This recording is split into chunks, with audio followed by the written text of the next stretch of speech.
and then you don't have the energy to even bring in anything else because you're wearing yourself out doing, the 5 day a week, 6 day a week jobs. Now, I say this with a caveat. Where you are right now is you're a solo cleaner, and that's what you do. But you have to change your mindset in reference to thinking, okay, my intention is not to do these cleans myself.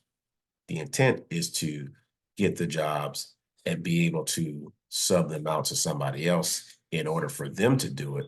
Now you have the free time, because getting back your freedom, your time is the most important part of the process. So learning how to get that time back, you get that time back by being able to put somebody in those jobs. Because remember I said we all Hmm. get the same 24 hours. So that means if we get the same 24 hours, there's a limit to how many jobs you can do in a day, right? Yeah. Right. But if you had somebody else doing the jobs, guess what you can do?